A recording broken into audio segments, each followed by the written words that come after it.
Longevity has become big business.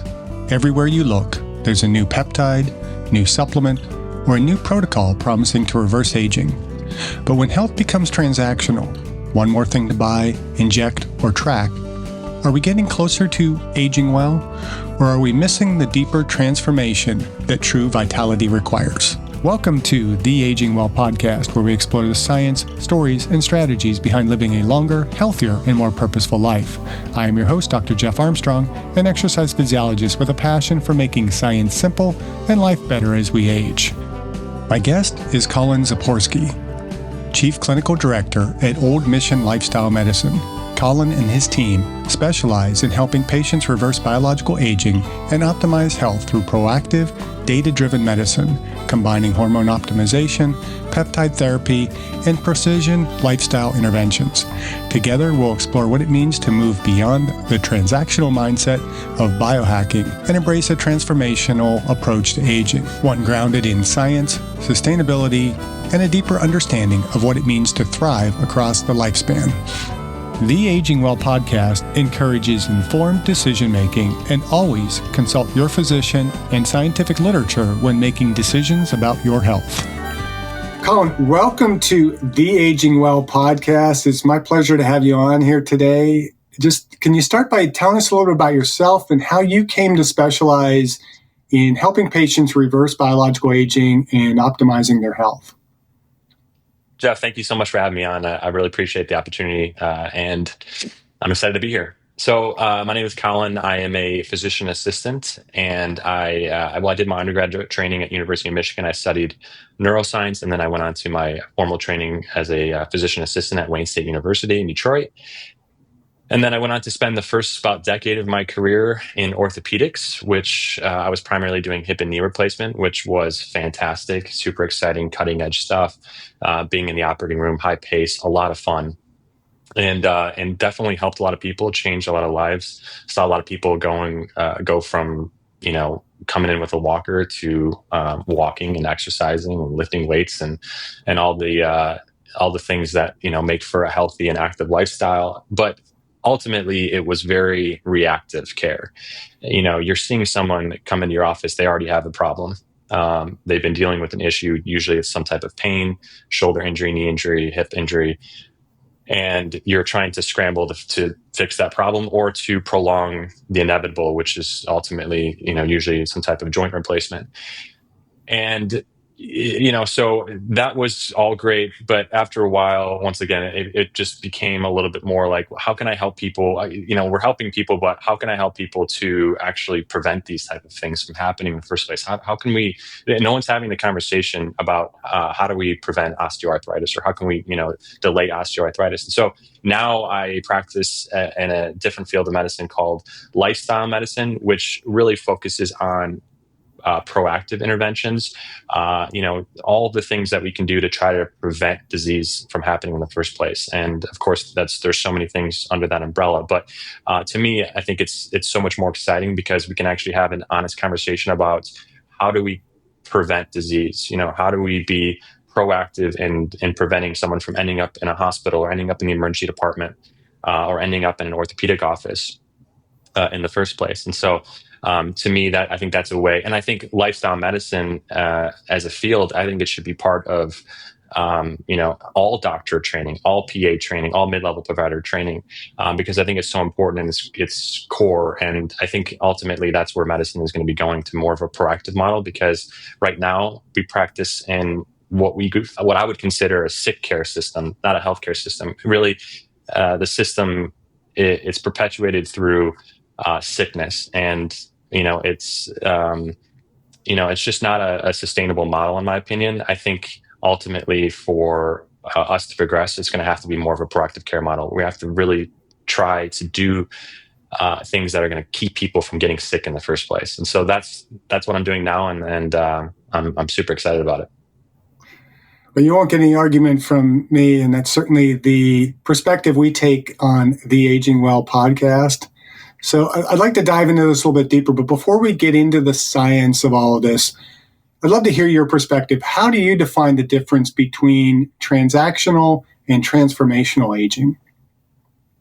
Transactional interventions I think are really popular because they're really focused on, I think more immediate results. So doing something that's going to give you some type of immediate feel good feeling, or some type of immediate result, whether it be a improvement in a biomarker, or just feeling better. Like for example, a cold plunge. If you're getting a release of neurotransmitter, you might get the feel good feeling.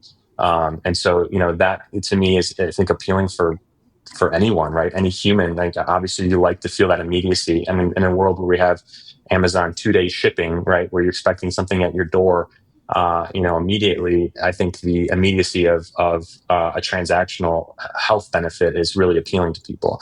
But I think it's important to differentiate that from more of a transformational change, which transformational health, I think, is more difficult because you have to sustain it over time. You have to implement things, and then you have to be consistent with it. You have to experiment. You have to be curious. And then once again, you have to sustain this over a longer period of time, because you may not see the benefits right away, and it may take a while before you start to actually benefit from those changes. But transformational health, I think transformational interventions are, of course, for long-term health, more beneficial than a transactional one. I think transactional, like biohacking was kind of what we're talking about, or biohacking interventions, they can be a good starting point, right? A good basis to move into transformational health, but they can't be, you can't just use transactional interventions alone. I think you have to use it as a tool in a greater model, which is, to make transformational change over time. So, like a transformational change would be, something like making it consistent, going to the gym and if consistently a certain amount of times per week over years, and changing your diet, experimenting with sleep, trying different things, and constantly experimenting with your health to try to make changes that are sustainable over the long term. And ultimately, not seeing one biomarker change, like let's say one testosterone peak, isn't super beneficial, but seeing a trend over time, when we talk about biomarker trends, I think is more important and more sustainable, and also is not just going to make you potentially live longer. It's not going to increase. It's not just going to increase your lifespan, but increase health span, which is really what we're talking about more in longevity medicine, which is increasing health span, which is how healthy you are in those years that you're living, which I think most individuals would say is more important than how long you live. I mean, if you live to 100, but the last 20 years of your life are really low quality, then what's the point? I think so. So that's kind of how I would define the difference between transactional aging and transformational aging. I like that definition, and I would extend it a little bit further and go to well span in addition to health span. I mean, I think it's kind of those baby steps. We got to get people, okay, first they're thinking about longevity.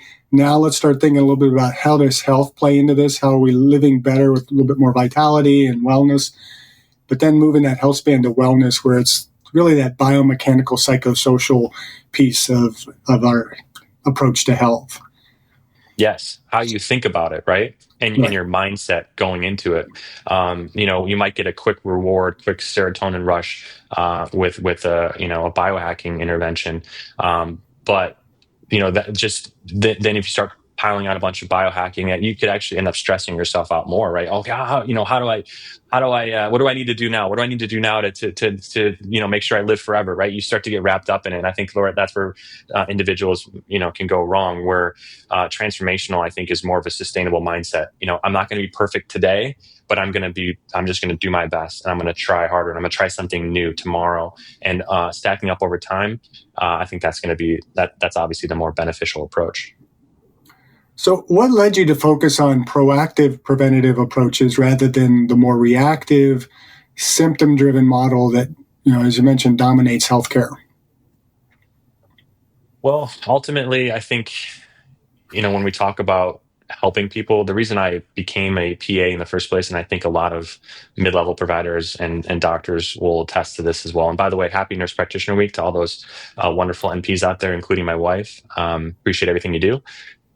I think when you're talking about helping people, you can't really help patients as much if you're constantly reactive. Like, how much can you help an individual who has, heart disease and they continually are in and out of the hospital? At that point, it's difficult. Now, we are really good at treating disease, right? Like, we've extended lifespan significantly over the last couple of centuries, which is remarkable. And obviously, science, it's all due to science, but we're not talking as much about quality of life and what are individuals, what is their quality of life, near their, as they get older.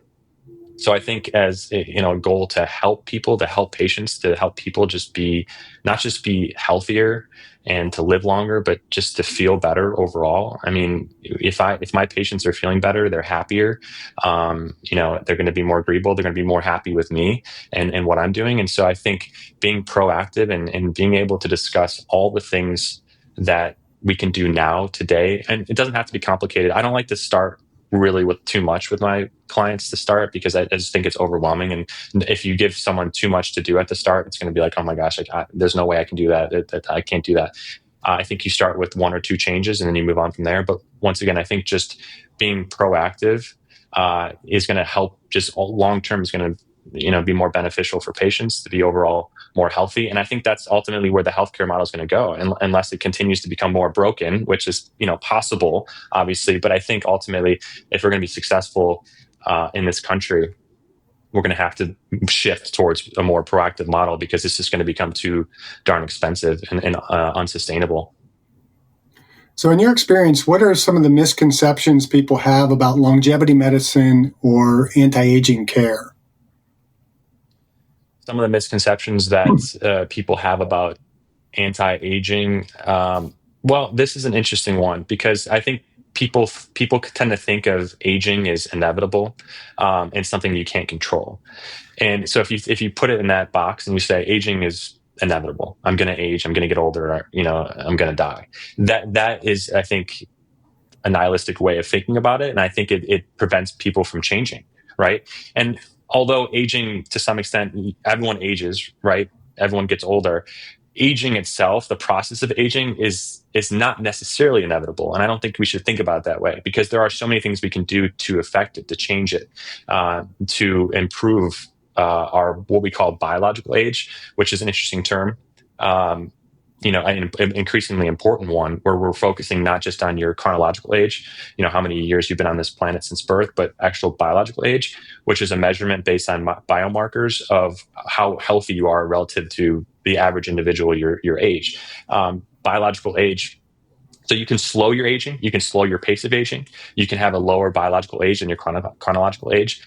And these things, these interventions that we talked about, stack up over time and ultimately lead to people living longer. So once again, maybe a misconception about anti-aging is that aging is inevitable, and so what's the point? Once again, it is, everyone gets older, but there's a lot of things that we can do to slow it down, to make you healthier and to make you feel better along the way.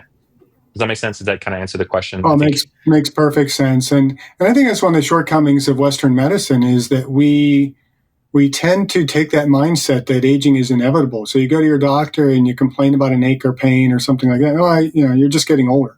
I'm 62 now, so I should be expecting that these things are starting to break down. If you're enjoying the Aging Well podcast, be sure to like, subscribe, or follow on your favorite platform so you will never miss an episode. And if you find our conversations helpful, please share the podcast with a friend, because aging is something we're all doing, and we're better at doing it together. And support our guests in this podcast financially by visiting the affiliate links in the episode description below, and use the links or codes provided for discounts on products we have vetted and feel comfortable recommending to our valued viewers and listeners. Thank you, and now back to the podcast. And I think I like your approach, and I want you to talk a little bit about Old Mission Lifestyle Medicine. You take a more precision, data-driven approach. How does that differ from what people encounter in that more traditional Western medicine setting, or even in the more biohacking community? I appreciate the opportunity. Thank you. So, Old Mission Lifestyle Medicine is a clinic based out of Traverse City, Michigan. It's not a physical location. We're a virtual practice, but ultimately we see clients around the country. And our focus is exactly that. It's about being proactive with we call our patients clients just because we're a little bit outside of the traditional healthcare model. We're more of concierge medicine. So I think you can kind of think of us as like an adjunct to your primary care physician, your other doctors. You may have a cardiologist, a primary care physician, maybe a gastroenterologist, and then you have Old Mission Lifestyle Medicine who focuses on all the stuff that you don't really get to cover with those other doctors. Like how much can you really talk about in even a 45-minute primary care appointment? Do you really go over all of the labs, all of your cholesterol numbers and what that means, all of the things that you can do to really address your health concerns? That's where we kind of come in. We're an adjunctive service where we really touch on all those different things. And then one of the things that we provide, one of the services that I'm really proud of is just being accessible 24/7.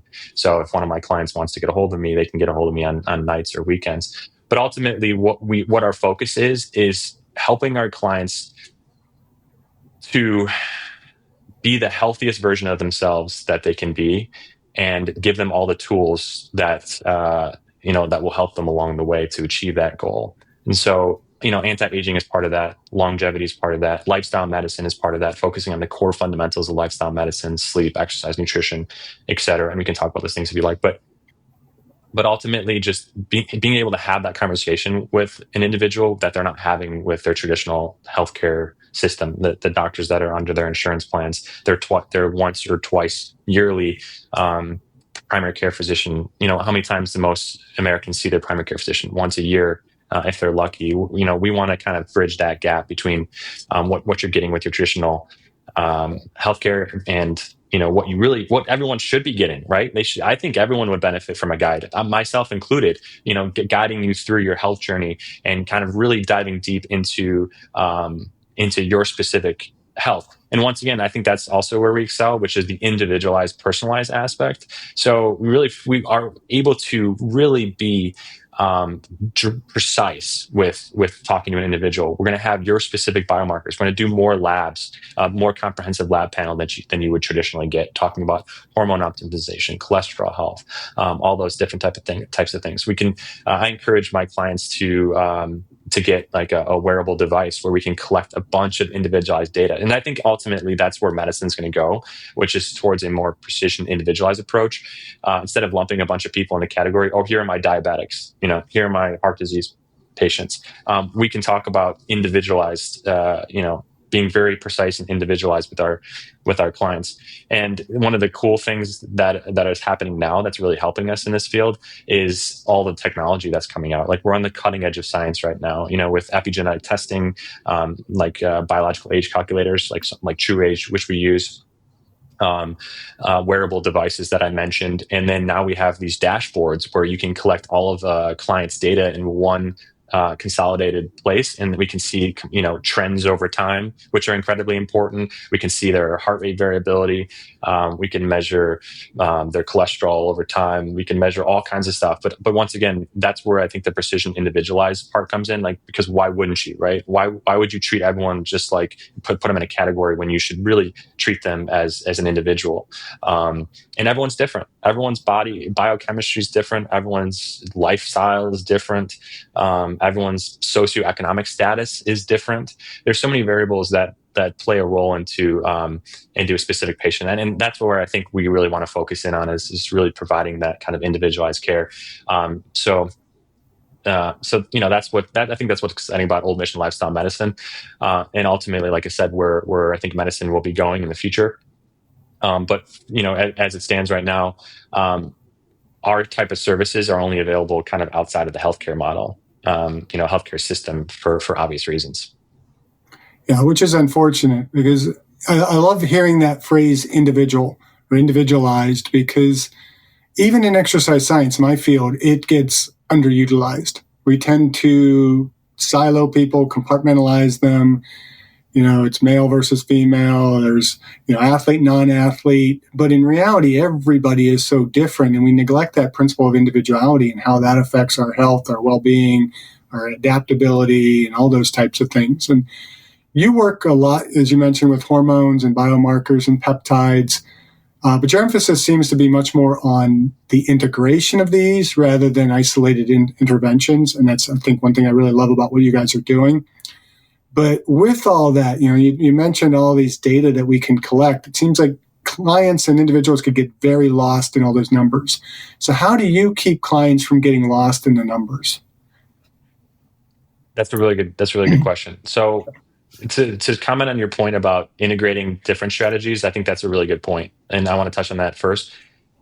I think if you just talk about, let's say you just talk about nutrition and exercise, I mean, that's just not covering it all. That's just not enough. And, my first consultation with a client, it may be simple like that. It may just be covering a few different topics. We do a full hour and a half consultation. So we get into the nitty gritty, but I don't generally task my clients with doing too much up front. I don't try to give them too much information because I think after a certain amount of point, all of us are like this, right? It's going to go in one ear and out the other. So that's why I like to have follow-up consultations, follow-up visits, communication through email, because I think, in a model like we have, you have to have kind of constant touch with your clients for them to fully understand, what they should be doing, what they're supposed to be doing, and the continuity over time, which is in the consistency we talked about earlier, which is going to be important for their long-term health. And those integration strategies could be any number of things. It could be medication, so hormones. There's been a lot of misconceptions about hormones, and I know you've had guests talk about this on your podcast. There's been a huge disservice done to women, especially, with some evidence that came out in the early thousands, which was obviously super flawed. But hormone optimization, if your testosterone's low, and we're seeing an epidemic of this in males, why are men's testosterone going down and earlier? Optimizing testosterone might be part of that. Medication may be part of that, but also supplementation, right? The supplements, there's a lot of bad supplements out there, right? There's a lot of supplements that don't do anything. You can spend a lot of money on bad supplements, but really honing in on the specific supplements that are really going to help an individual, and tailoring it to that individual, right? Not maybe everyone doesn't need to take a specific supplement, but we try to hone in on and everyone shouldn't be taking 10 supplements. That's impossible. That's too difficult, right? So honing in on the right supplements for the right individual. Peptides, you mentioned, peptides are a huge part of anti-aging medicine, longevity medicine now, and they're only going to increase. The FDA has played a little bit of a role in removing some of them for available use, but I think that's going to start to change, and they're going to start to flow back in, because we have seen really good safety profiles on these peptides. But peptides are remarkable, and I think they're going to be once again, they're going to be a huge integral part of how we treat people. But ultimately, yeah, it's a comprehensive approach, and helping, I think, to go back to your question, because I don't think I'm answering it very well, No, you're but doing fine. to help people understand their specific numbers. Once again, it's a holistic conversation, right? So, I'm not just going to say HDL good, LDL bad. Like that's not a nuanced approach, and I think so.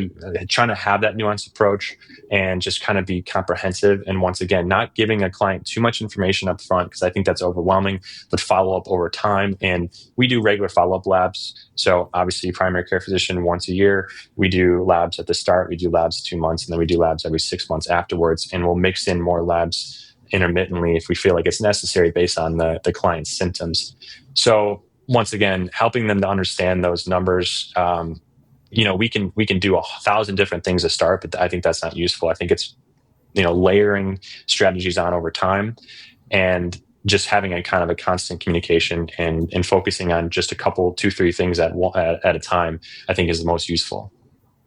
I like that idea of the layering, just start with the most important things first and then get those fixed, and then start peeling away the layers of the onion and get down to some of the deeper issues.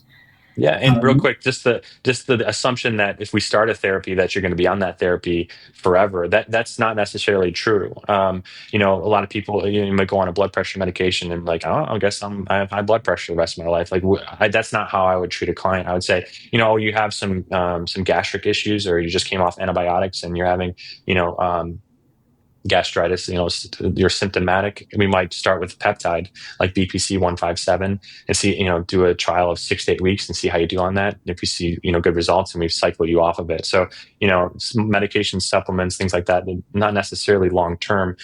We want to look at them as like short term fixes for issues, but then talk about the things that everyone should be doing every single day, right? The 6 core fundamentals of lifestyle medicine, those are really, I think, the core fundamental of what every individual should be doing and focusing on to live a longer and healthier life. And then these other strategies, the medications, supplements, peptides, those would be layered on and additional to kind of fix certain symptoms or other issues, and then cycling off them. And ultimately, the lifestyle interventions, I think, are what are most sustainable and keep you from having to be taking medications or supplements and things like that.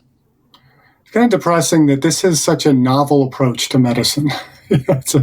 Why isn't everybody doing this? And it's sad, but it's also gives me great hope for the future of medicine in hearing more and more individuals like yourself that are focused on really resolving the issues of our health, not necessarily just slapping Band-Aids on everything and hoping that everything gets better.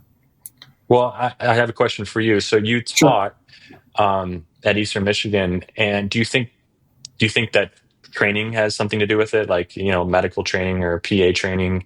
Do you think that plays a role into how physicians and development providers address these issues? I definitely wholeheartedly do, and I'm a bit biased in terms of what I think pre-med education should be. I tend to say that everybody going into medicine should go through an exercise science background. And I know that's a little bit overstated, but having that fundamental understanding of nutrition, human physiology, and a lot of pre-med students are going through biology, but how much human physiology are they really getting? They get a biology degree, and good bit of that is going to be plant-based and all that kind of stuff. And chemist, same thing. You're learning the chemistry, but are you learning the broadness of the individual? Are you learning about, as I often use now, the biomechanical, psychosocial aspects of one's health and well-being? And I think those are some really, really big pieces that are missing. I think it was my stepmom recently said she heard something on NPR, and I'm not sure if she had the hours right, but she said something about that this person reported that doctors currently get about 40,000 hours of medical training and only about 10 hours of training and exercise, if even that. I think she was more like nutrition. I don't even think they get the exercise training. And those are such fundamental things that we can be doing to reverse this trend of increased cost in healthcare and everything else. It's just simply being able to look at your clients, spend the time that you're able to spend with them and say, okay, look, your blood pressure is high, your cholesterol is high. We've looked at your diet and you're eating a really crappy diet. So let's kind of focus. What are some of the things that we can change here to help you lose a little bit of weight, get you eating a little bit healthier, get you exercising some? And then if all this stuff isn't working, then maybe, statins or other medical interventions might be warranted. But the first thing we got to be doing is changing your lifestyle. And so, I'm a bit biased there. And I really enjoyed, teaching at Eastern Michigan. I was there for 6 years. We had almost a direct feed, and I can't remember now because it's been so many years, whether it was into Detroit Mercy or whether it was Wayne State, that we had kind of a direct feed into their PA program. And so, we sent a lot of really, really good students into that program, and they're doing wonderful things in PA. And I guess since I have left, they've, Eastern Michigan has now taken on their own PA program. And that's when I'm impressed with states like Michigan where they're really investing in PA programs, because that's where we're going to be able to have the greatest amount of impact on people's health. Because, you can have a bunch of medical schools and you put out doctors, but if those doctors are so overworked that they only get about 15 minutes with a patient and they're going through hundreds of patients a day, they're not going to be able to really help those individuals. I live in Oregon. We have, I think there's only about 2 PA programs in the state. And I'm pushing a lot more students here to go into PA as well. And I'm getting some success there, but a lot of them are like, but I can't get into this program or that program. It's like there's programs all over the country. Go, explore the country, get into a good program. So I don't know if that answered Yeah, your question, but yeah, I it have a does. Yeah, huge it does bias. definitely. Yeah, and my advice to anyone who's interested in PA school, it's not like, going to Harvard. The PA schools, there's, obviously there's different quality of programs, but getting into PA school is the hardest part. It's highly competitive nowadays, and so I would advise, if you really want to become a PA, and you don't want to prolong it, apply to several schools, at least a few different schools, to try to get in. Because once again, when you graduate from PA school, your employer is not going to look at your, where you went to PA school. But I think also, making sure it's been around for a while. It's not just a brand new program. I mean, a brand new program is, probably fine. But once again, that would be my advice, is to apply to a few different schools. And I really want to touch quickly on the type of training that, medical school training, and PA school for that matter. I mean, PA school is obviously so condensed that it's difficult to touch on any topic in any real depth. A lot of our training comes from postgraduate training, from working in the actual field that we work in. But even medical school, I was recently at it's called the Women's Health Summit, which was a conference hosted by the American Academy of Anti-Aging Medicine, and its focus was solely on women's health, which was remarkable and really cool. I was one of about 10 men out of about 500 women there, which I felt kind of good, actually, because I'm here for the women. Um, but they were talking about how menopause training is like negligible.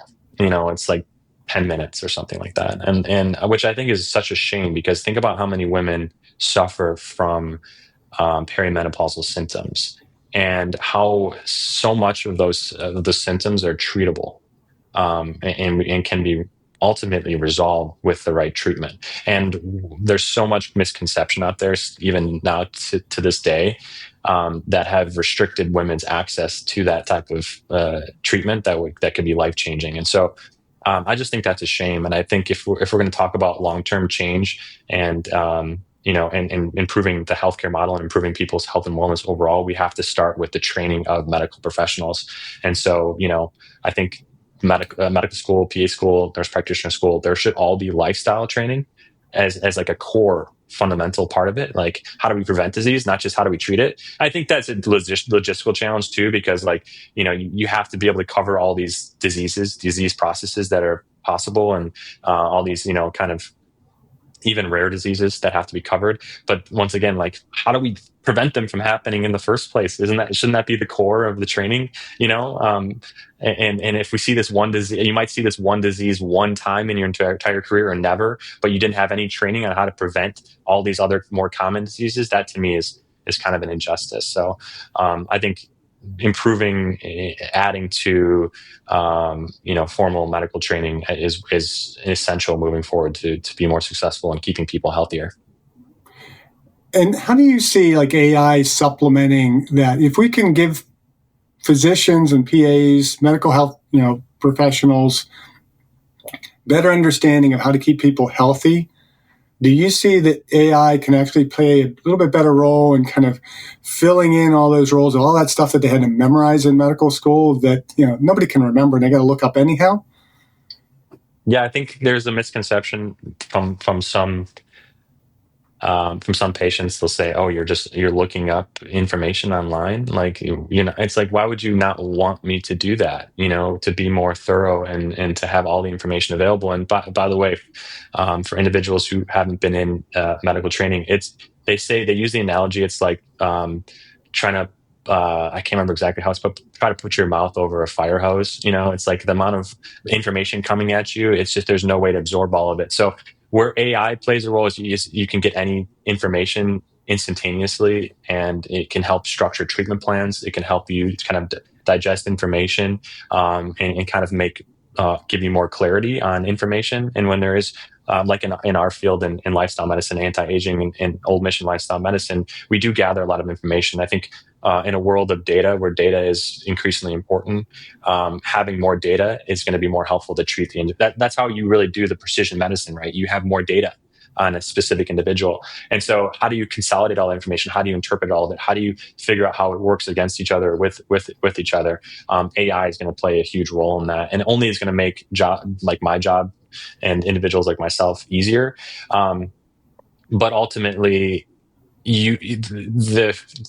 AI can never replace what a medical professional does, right? There's a human element to medicine, which you can never remove from it. You can't. It's just impossible, because there's a caring element, there's an ethical component, and of course, for most of medicine, there has to be a hands-on component. A provider has to be in a room with a patient, touching them, examining them, to really get a good feel on what's going on. So ultimately, AI is going to be a tool. It's going to be a really useful tool. I hope that we use it correctly and appropriately. But used correctly, I think it's going to be essential, especially, like I said, with the amount of data that we're going to have we have so much data now that we can collect on an individual. In 10 years, think about all the data we're going to have. Like, there's no way for one provider to be able to process all the information in an effective way. So AI is going to play an essential role in that. Yeah, it's an exciting frontier. I think that it's going to be interesting to see how it all unfolds and how quickly it unfolds. And if there's any regulation associated with it. Yeah. That's a little concerning to me. At the rate of growth, the rate at which it's advancing is a little bit scary to me. If we don't kind of step in and put some safeguards on it, but we'll see. As far as, if we want to talk about AI replacing jobs, I think ultimately it will. But in medicine, I think it's going to be really difficult for it to do that, because of the way the role that we play. Maybe I'm being biased here. Maybe I'm projecting a little bit, but ultimately, I think the nature of medicine itself and the human nature of it it's not going to go away. Yeah, I just think it's going to give doctors an opportunity to do their work more effectively.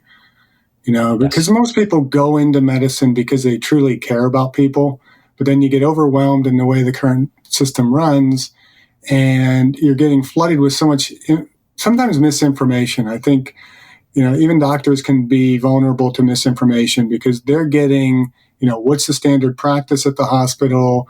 They're getting what the pharmacies, the pharmacological companies are telling them. Can be a lot of data out there that might seem appealing on the surface, but if you really dig into it, you realize that, there's some unscrupulous researchers out there in medicine that, I think recently enough, I had a guest on who wrote a book about rethinking medicine, and just talking about how some of the particular studies, there was like falsification of data just to protect kind of the physician, the researchers, kind of more or less reputation. And so we have to consider a lot of that, but AI can be such a valuable tool if it's put in the right hands and people that are going to be able to use it to do their job more effectively. Yeah, and to your point, if it's able to screen out bias, right, or external influences, but that's the problem. AI could be influenced by external models, right? Big pharma could be playing a role in that. So that's the danger too. The information that you're getting from AI could be, could be altered or biased, I think is the best term, right? To influence a provider in a specific way. That would be inappropriate, or affect treatment plans. That's what would scare me the most, is it would lead them in the wrong direction. So I think providers are going to have to retain, no matter what, through the rest of eternity, are going to have to be able to retain their critical thinking skills and be able to filter information effectively. But I think AI too, when you talk about physician burnout or provider burnout, the number of patients, they have to see more and more patients. This is largely driven by insurance, but it's a problem. And I think one of the ways AI can help with that is to eliminate the essential note-taking process, right? Like, so many physicians, in my experience, like that's the biggest frustration. I'm going home with notes. I'm doing notes until 10 o'clock at night. I'm not spending time with my family. I'm waking up early to do notes. I can't get stuff done during the day. I only have time for lunch because I'm doing notes. Well, AI has come in, and AI actually, now you can walk into a patient room, turn your voice recorder on, and when you walk out of the room, your notes are already on your computer, all laid out and detailed. So I think AI is going to play a big role in that, and only to improve providers' lives. Yeah, so we took a little tangent there I didn't expect to take today, but we might have to come back and revisit that at one point in Inevitably, a future AI comes into the episode. conversation, right? It's Right. very relevant. But no, I appreciated it. So again, kind of going back to biohacking, the rise of biohacking has made health optimization accessible. And I think it's important that people understand that keyword optimization. In medicine, so much we hear about the normative data. Well, your values are normal, but are they actually optimal? And so making that optimization accessible, it can still make us feel like we're on a consumer treadmill, always chasing that next protocol, what has Brian Johnson come up with next, that kind of stuff. And what are the risks with treating aging as more of a transactional pursuit? I think fad is a good word to kind of describe what you just mentioned, which is like what's new and hot, right? I mean, diets are a great example, right? I mean, Yeah. what's the newest, hottest diet, right? And diets, specific type of diets, whether it's carnivore, Mediterranean, all these different type of diets, they probably have a useful purpose, for a specific individual for a specific amount of time, right? Like if you have a specific goal, we can implement a diet that could really help you to achieve that goal. But ultimately, they're just that, they're fads, right? And so if you're really attaching yourself to the newest fad, or like what you just said, like Brian Johnson's favorite new thing to do, or whatever Peter Tia says, not to bash on Peter Tia, I have so much respect for him, whatever someone on a podcast is telling you to do, I think that's dangerous, because it's just not sustainable long term. It's not helpful long term. So to really be optimized for long term health, biohacking, I think you should look at it as a tool. Some things show great health benefits. Some biohacks show great health benefit, but it's like, how much should you be doing it, and for how long should you be doing it?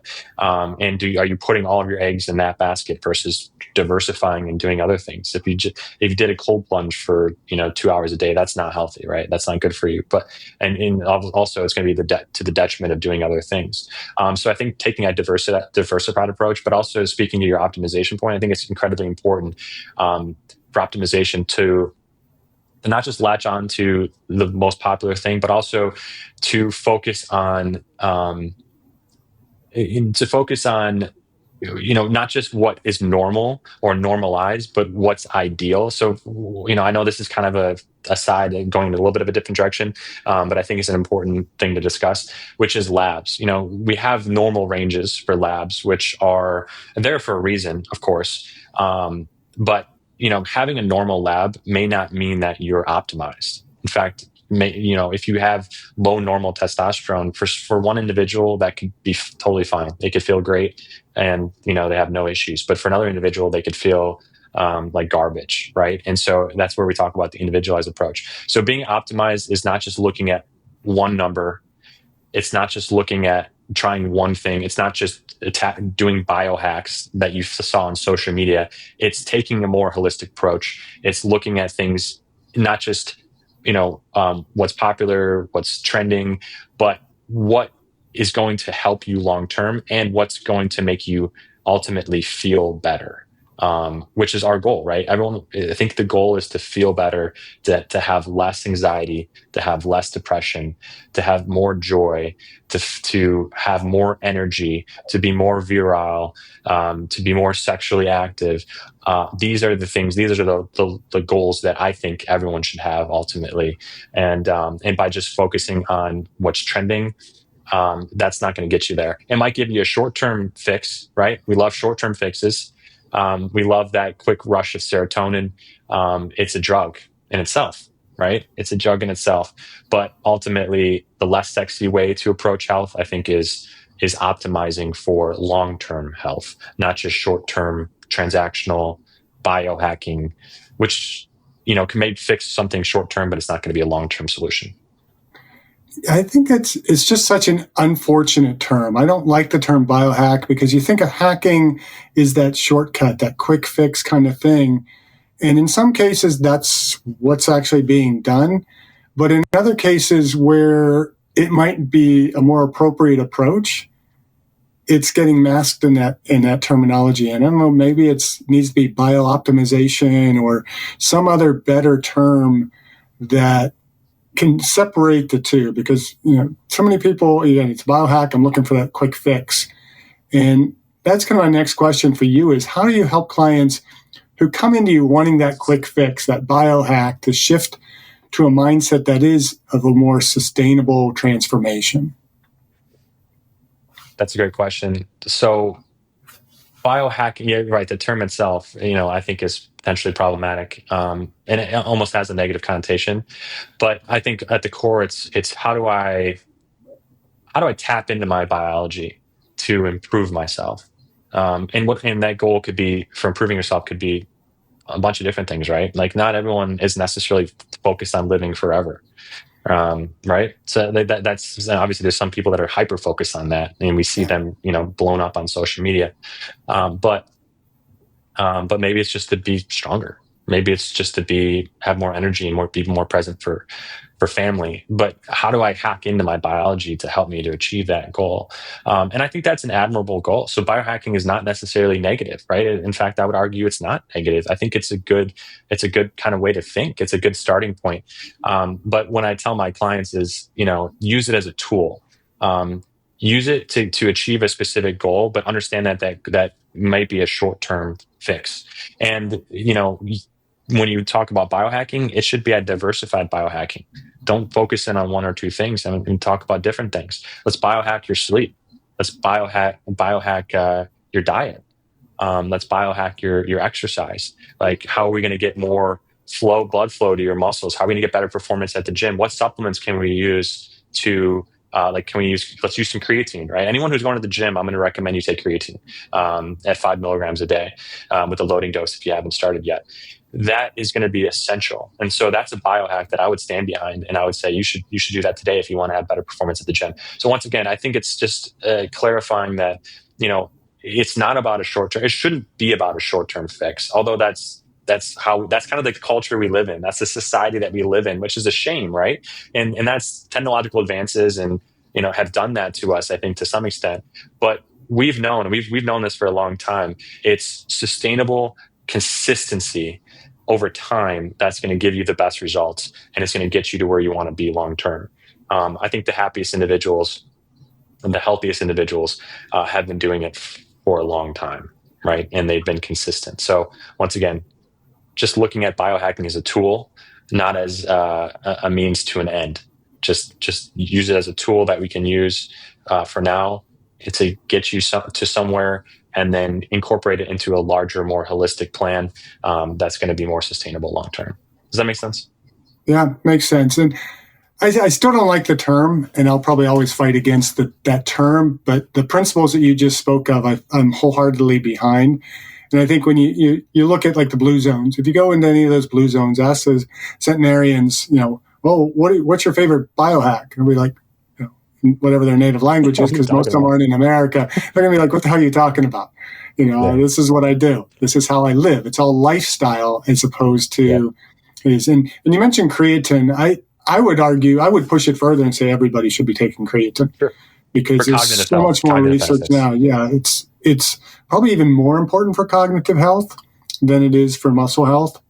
Because most people that are really training, they're probably, most of them are getting adequate protein that might be giving them enough creatine. But it was interesting. I read a study, I think it's probably a couple years old now. Animal protein, hopefully, or whey protein, yeah. But it's like, I think it's like 67% of the U.S. population is deficient in creatine. And the daily requirement is like 1 gram. So people aren't getting even that minimal amount. And even young kids, as their brains are developing, can benefit from creatine. And so getting that into the diet across the lifespan and across, whatever your activity levels are, is going to be hugely beneficial, I think, to the population. So creatine is like on top of my list for supplements. And they've done long-term studies and shows no health detriments with the right dosing. So absolutely, I totally agree with you there. So let's talk the transformational side. What does it look like when someone commits to the process, when their health journey becomes more about formation rather than just performance? Well, I think, you know, if you've ever been at a point in your life where you're like, everything's clicking, where everything's kind of clicking into place and everything's, kind of moving and grooving. I think that's what an individual feels once they've started to kind of embrace the transformational approach. And I think it's important to identify that that doesn't mean that you feel perfect or that you're doing everything perfectly or that you feel amazing all the time. Of course not. That's not going to be the case. But I think embracing the transformational change means that you're just committed and that you are, everything's just starting to kind of feel like it's being put into place. And I think once you do that, once an individual is able to kind of optimize their protocol and be consistent with it, and and they're going to start to see that change over time, and they're going to start to feel better, and that's going to also be life changing, and it improves everything, right? Jeff, you told me about the we've been talking about the psychosocial aspect of health, and how important that is, for overall health. Everything is going to start to click into place. And so, once again, though, you know embracing that it's not going to be perfect, that you're going to mess up. There's going to be mistakes. You might forget, to do something. There might be a week where you're not able to get to the gym, and that's okay, right? And not being too hard on oneself, because, we're all human. And that's just a reality, and life gets in the way. But yeah, I think my goal, I think, is partly to be a coach. I don't want to ever feel like I'm lecturing my clients, telling them what they need to do. Although some clients like me to just lay out and tell them exactly what to do, right? And I'm happy to do that. But I want to be more like, I'm a coach. I want you to help you to achieve your goals through your health. And I think part of transformational aging is accepting change over time, that your protocol that we've started today might be different 5 years from now. In fact, if it's not different 5 years from now, I'm not doing a good job. 5, 10 years down the road, your goals are going to change. Your body's going to change. Your expectations will also have to appropriately change. And so what you're doing at the gym is likely going to have to change as well, to become more risk averse and to prevent injury. Because as you get older, of course, an injury is going to set you back that much further. So, in understanding that, right, I think that's the hardest part. I think for individuals is just embracing that expectations are going to have to change. Like, oh, I used to do this when I was 25. Well, great. But you can't do that now, or if you do it, you're going to be at a higher risk. And so that, and having that conversation, having that realistic conversation, and it's hard. I'm not saying it's easy. Of course, it's incredibly difficult to sit here and accept that, expectations are going to change over time. But I think that's part of that important part of that transformational aging. So once again, kind of just to go back to the core of it, I think helping a client to understand that there are no quick fixes, that it's not going to be necessarily just an easy, quick process. But if they stay committed to it, if they're consistent, if they follow evidence-based medicine, then over time, I promise, it's inevitable, you will feel better. You will feel better, because when you're healthier, you feel better. That's just a fact. When your body and your cells and your organs are all working together, your brain is functioning at a high capacity, you're going to feel better, right? So, that's kind of my answer. Sorry if I give you long-winded answers. I'm kind of a No, long-winded guy those are great sometimes. answers. Yeah.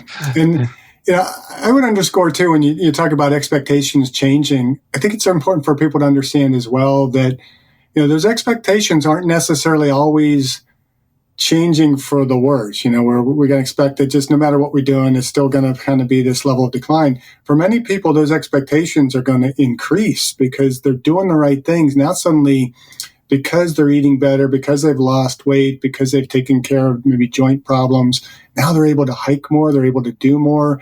That option to run a 5K might suddenly be there that wasn't there 10, 20 years ago. And so Yeah.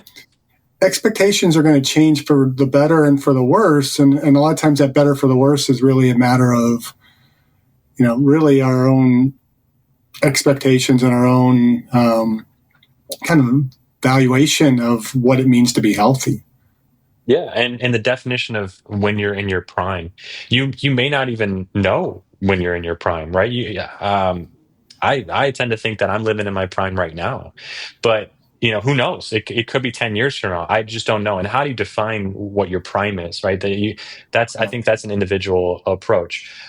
Certainly, it might have been more easy for me to get up and go to the gym 10 years ago, 15 years ago, but I wasn't doing it as much. I was not prioritizing my health as much. So right now, with experience and with knowledge, life experience, and understanding the importance of being active and exercising and doing weight training and getting my aerobic, getting my VO2 up and all that. It's motivated me. And so I would say I'm healthier now than I was back then. So I think, once again, defining your prime can continually change, and your expectations can change. And in a lot of ways for the better. Once you start clicking and everything's optimized, I mean, the sky's the limit, right? Like I've never been a long distance runner, but I'm like starting to wonder if I could do an Ironman one day. You know what I mean? And then, like, what's stopping me? I don't know. Who knows, right? So once again, I think, looking at it in that perspective, I think is important. And I think one of the biggest motivational, going back to your previous question, one of the biggest ways to motivate my clients is to show them some type of change or progress and say, remember 6 months ago? Remember, let's talk about where you were 6 months ago and where you are today.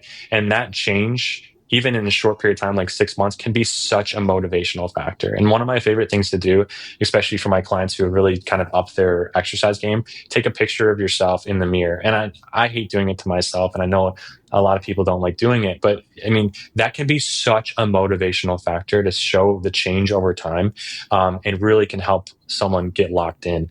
So, and sometimes getting started or making a change is the hardest part. But once you make that change and you start to see a change, whether it's physical or emotional, or just feeling better, I think that's so huge.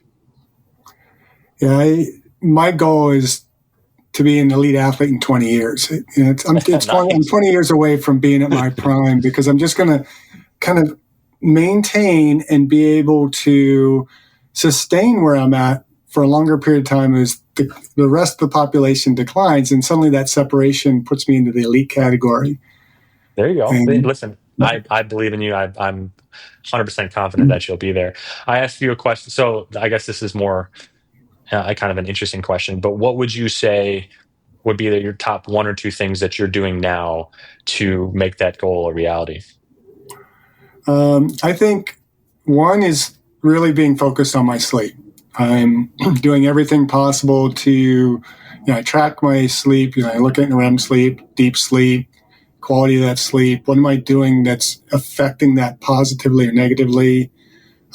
Focus a bit more. I don't record cortisol levels, but I'm doing things that are trying to better regulate my cortisol levels, because as I tell my students, I mean, I could be a candidate for testosterone replacement therapy. I had my testosterone tested.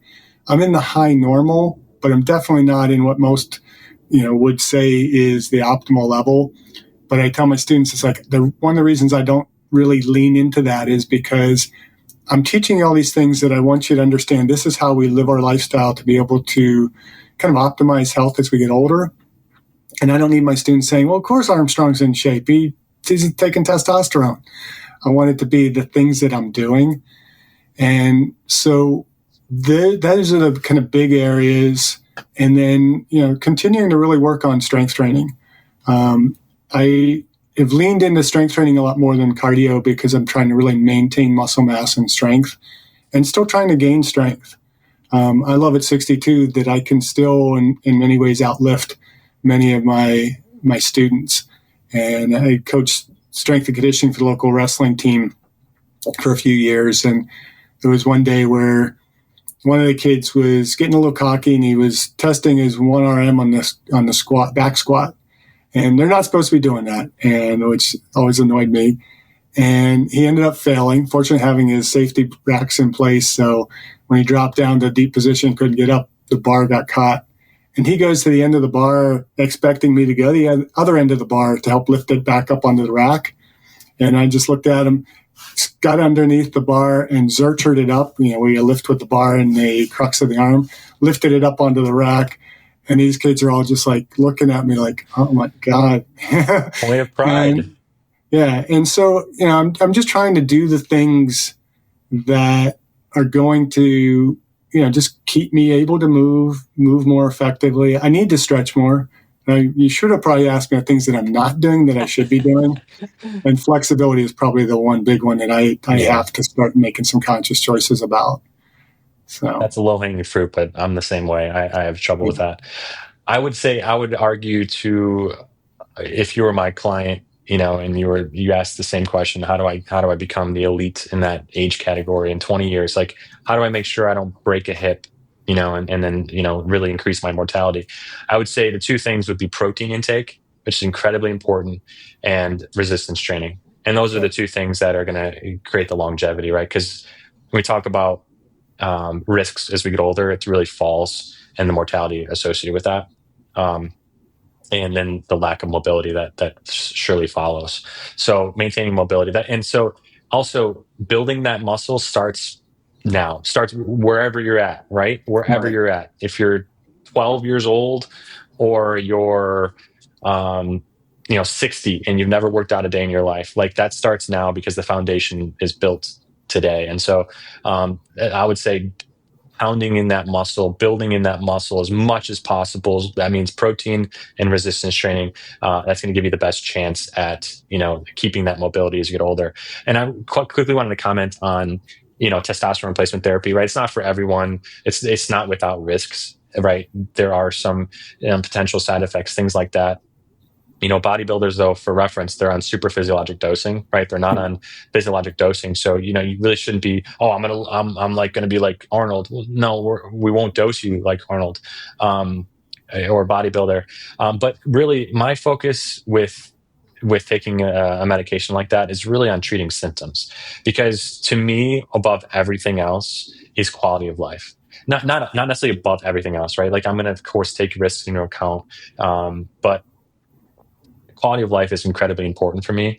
And if you're suffering in your 30s, you're not performing in the bedroom, you don't have that desire, if you can't even muster the energy to go to the gym, long term, that's not going to be helpful to you, right? That's going to be a detriment to you. And so I have that serious conversation. Okay, if I start on testosterone, will I be on it for life? Maybe.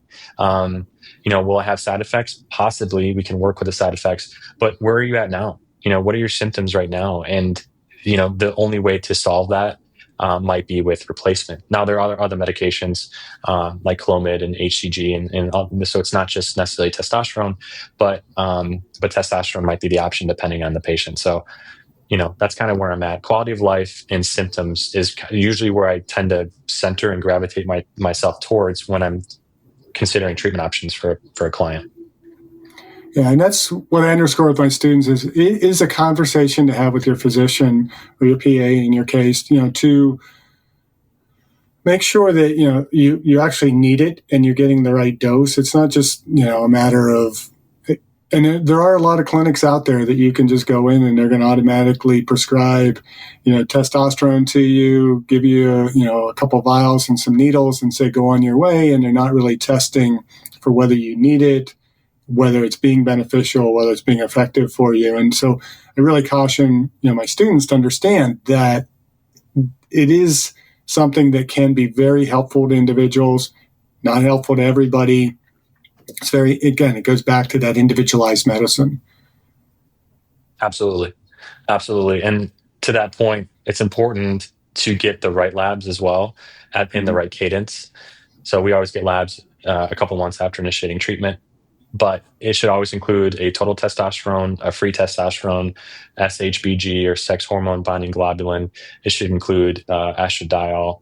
We always get a thyroid panel as well, because thyroid could always be playing a role. There could be autoimmune disease at play, which could be masking things. So, it's important to do it responsibly. And you're absolutely right. There are clinics out there that are just pumping testosterone and then not paying attention to their patients. And that's a shame, but that's kind of an inevitability. And so anyone looking out for, these type of services, just be careful.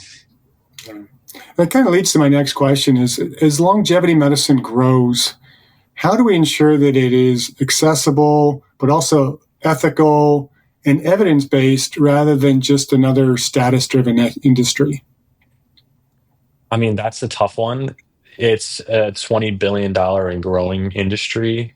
So it's here to stay, obviously. I mean, obviously, I think this was inevitable. Humans focusing in on how to live forever. I think that's kind of the basis of it, and maybe partially fear of death, right? Fear of death and wanting to live forever are driving factors. There's an aesthetics component to it. There's this idea that as we age, we're going to become more aesthetically unpleasing, and I think that's a big driver of the industry. But how do we maintain ethics? I just think we have to continue evidence-based medicine. And just having an ethical core to medicine overall, which means looking at the evidence, following the studies, and continuing to do high-quality studies. Without getting political, I think there's been there's some concerning changes in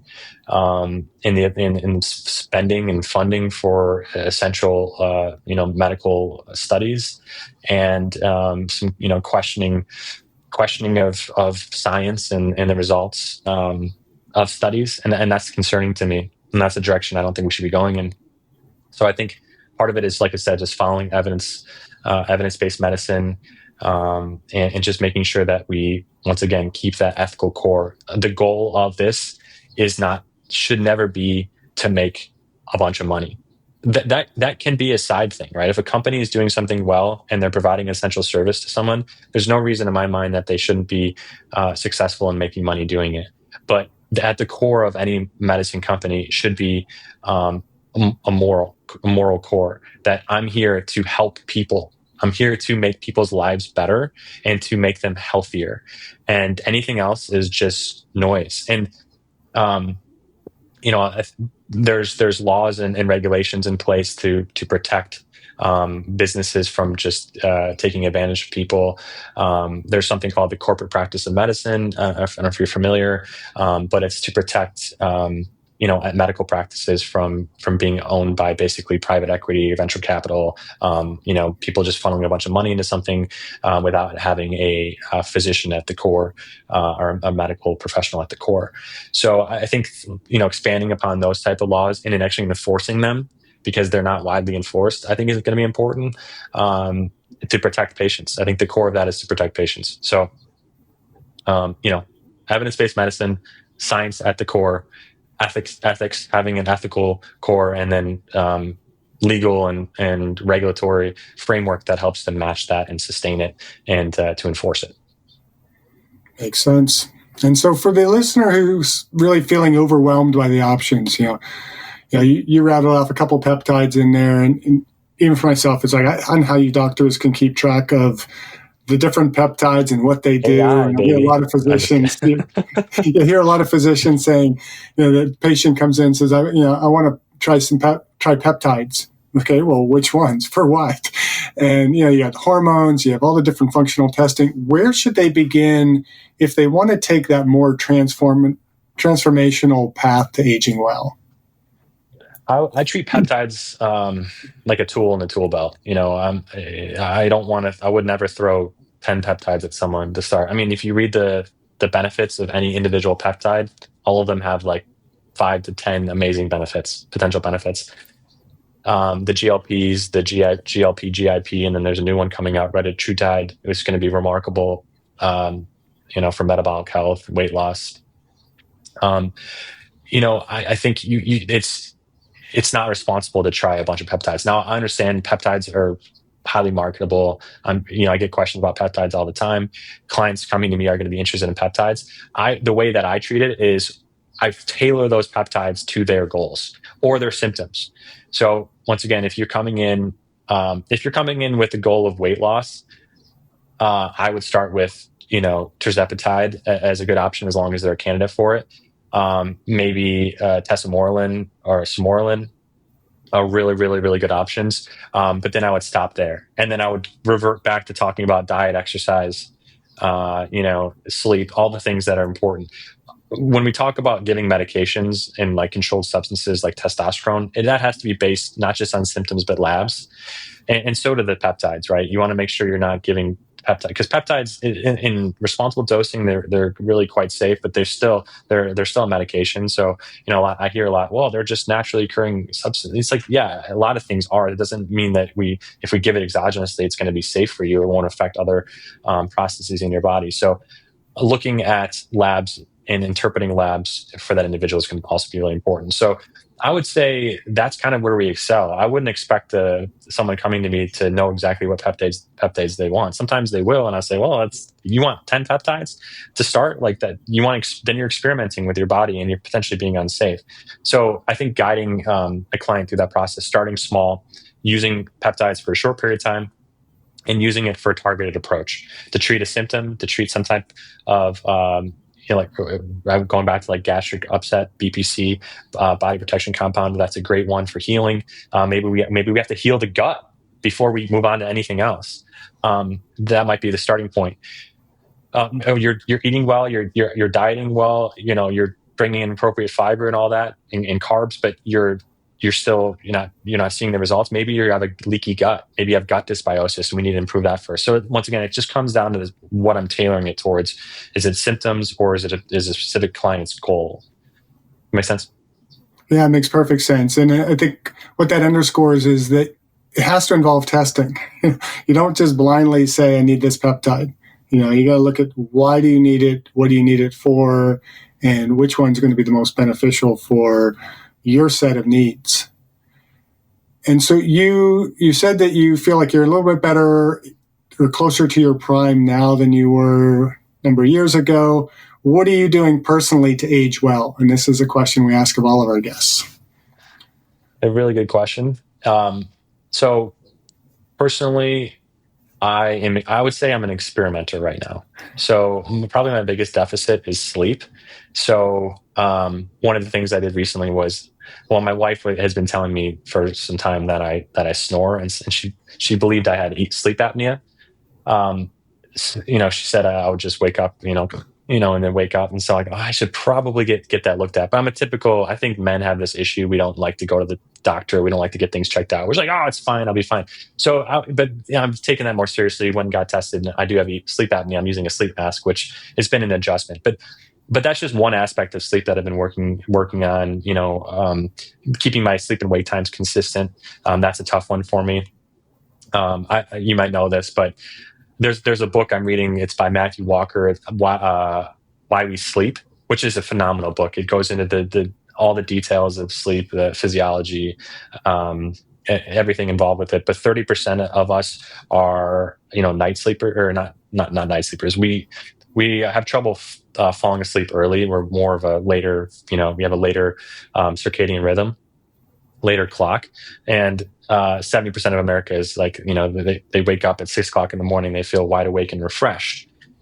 And, that really hurts the 30%. Our society isn't built around them at all, right? Like, it's not built for me. And I've been having to wake up at 7 o'clock in the morning for years. But really I should have been waking up at 9 o'clock. And that's evolutionary. That it's there for a reason. It's built in. And it makes sense for, our ancestors to have different sleep and wake times, right? To help, against predators and things like that.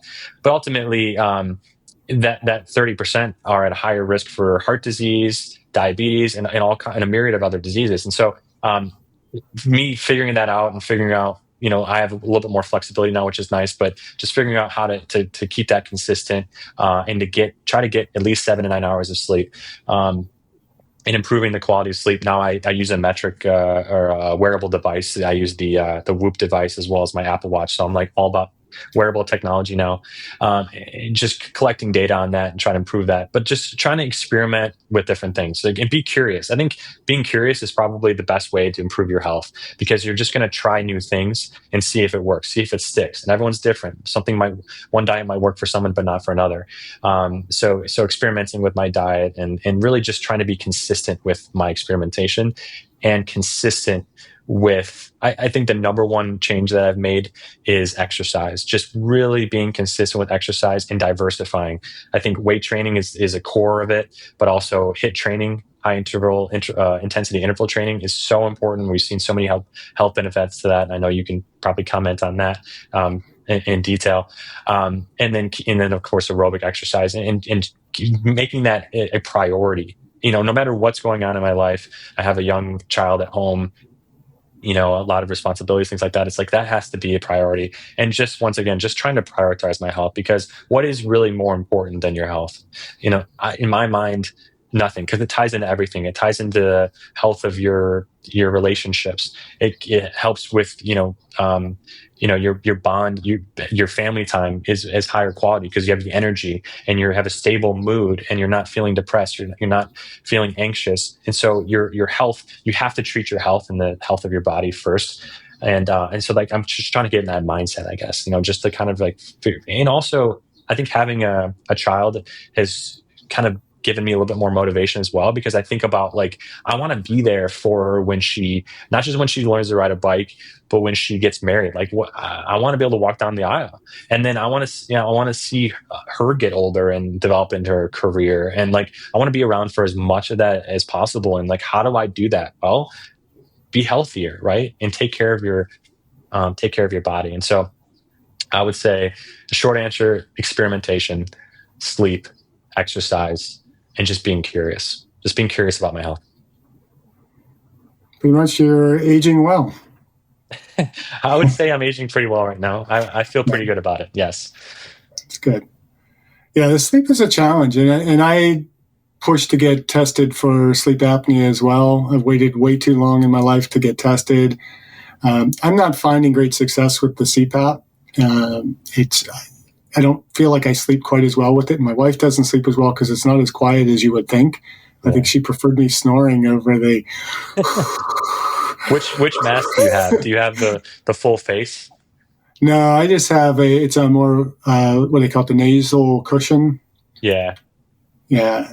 I couldn't do that one because it would blow air out through my mouth whenever I opened my mouth or I yawned, and it was just, I couldn't tolerate it. It was like, oh my gosh. I did a chin strap for a while too, and that helped keep my mouth closed, but it just, having that neoprene against my skin night after night after night just wasn't the best.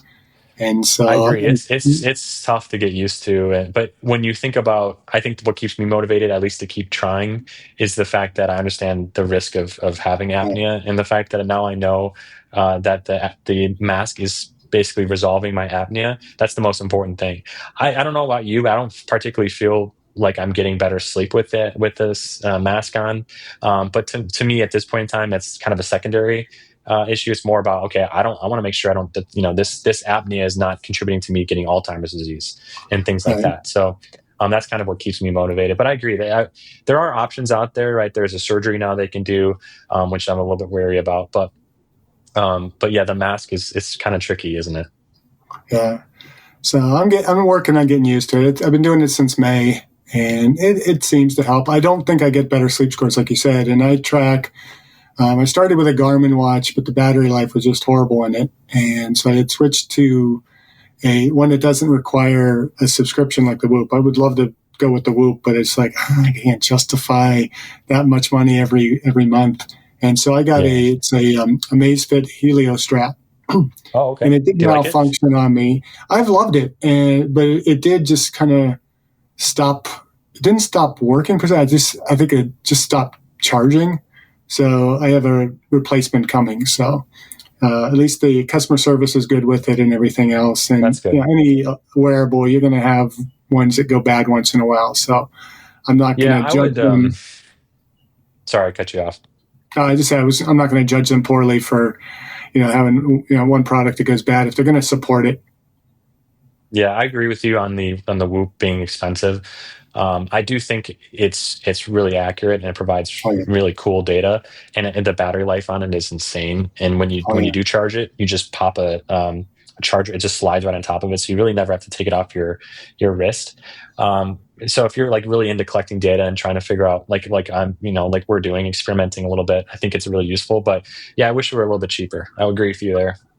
Yeah, I mean, you're paying for the data that you get, and the software that comes with it. I mean, I don't think you can beat the Whoop for what data you actually get from it. This Heliostrap, I think, gives me pretty good data. It's I wouldn't say more or less. It's less like it. I guess it's more. I don't know right language here. It's kind of more like the Whoop, but it doesn't have as many of the bells and whistles. But it gives you kind of the important data that I want. I want to know what is my biocharger, my HRV, quality of my sleep, and that's about all I use it for. I don't worry about the workouts and all that kind of stuff. But you can get a lot of data on your workouts and everything else with those. So I highly recommend people getting the best one that they can afford and then using the data. Yeah, exactly. And I think Whoop does a good job of interpreting the data for you. That there's a Whoop coach, and if you can just in the morning say, hey, what's my day look like? It'll give you the weather. It'll tell you, what your HRV is and what your recovery look like. How'd you sleep last night? And it'll give you a whole breakdown. And it'll say today would be a good day, and it kind of remembers your exercises. So say today would be a good day to do a jump rope. It's going to be nice outside. It might be good to go for maybe a mile run, nothing too difficult today, as you're still in a little bit of a recovery zone. And that can really help guide decision making. And, one thing a lot of, people don't focus on is recovery and how important recovery is, which, of course there's sleep involved in that, but also just like letting your body give it time to rest and digest. And so Whoop does a good job of that. Yeah. But yeah, wearables, I think, are going to be really useful. And it comes back to the data component, right? Like if you really care, like if you're really into your health and you really care about, living longer and living healthier longer, then the way to do that is with data. Like it's just plain and simple. The more data you have, the more you're going to be able to make good decisions on a day-to-day basis.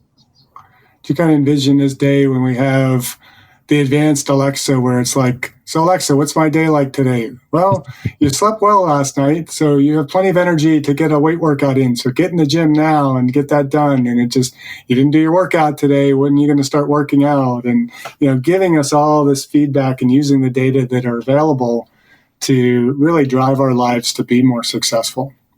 Yeah, I think there's two directions we could go in, and I hope we go in one over the other. But that direction I think I like.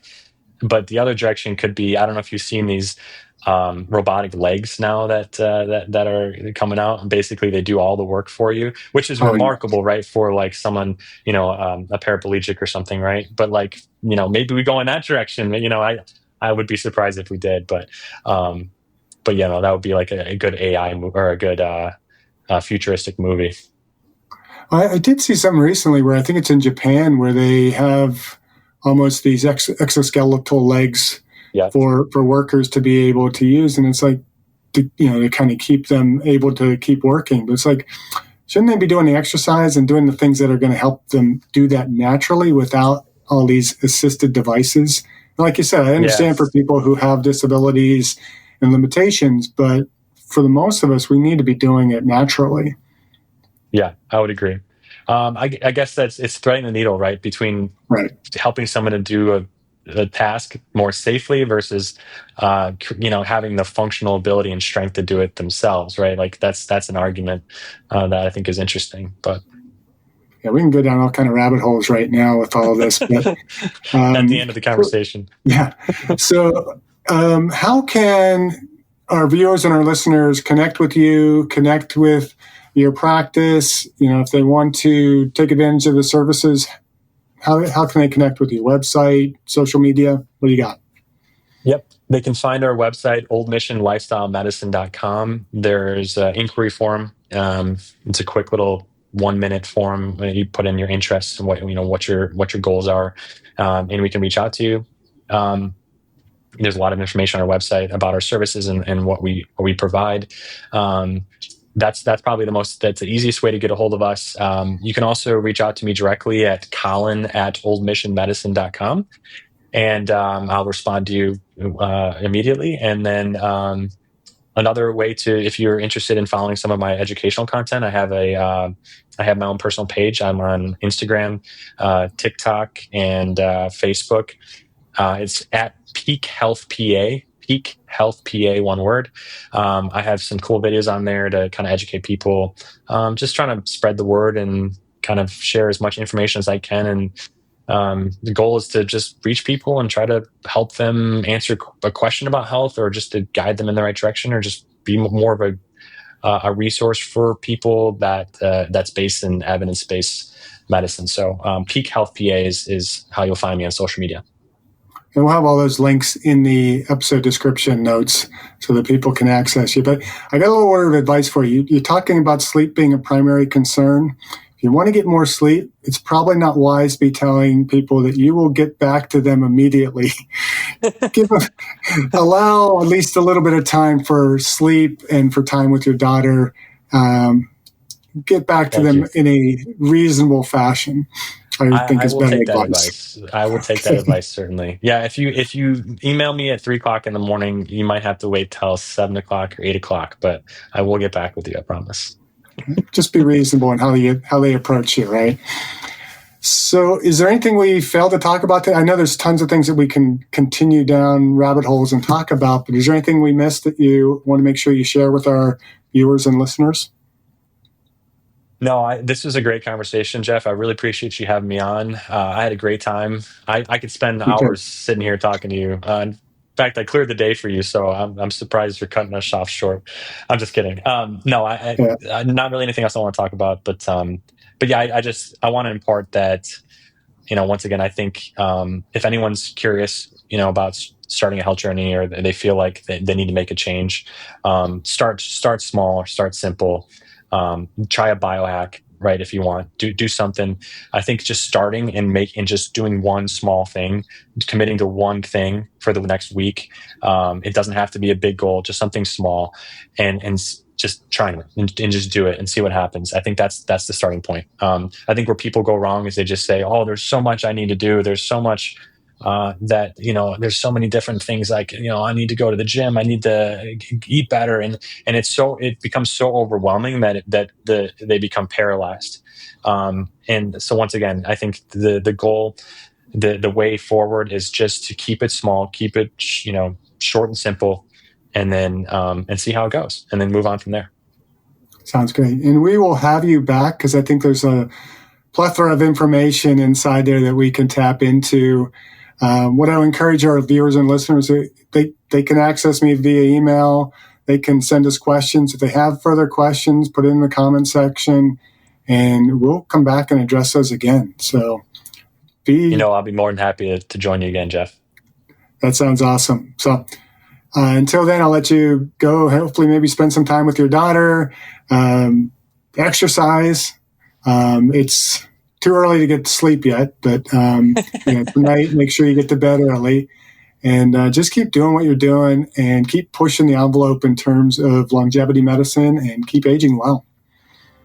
I appreciate the advice. Thank you. Thank you for listening. I hope you enjoyed this episode of the Aging Well podcast. Please like, subscribe, or follow, and share this episode with a friend. And be sure to visit the affiliate links in the description below. Thank you for listening, and until next time, keep aging well.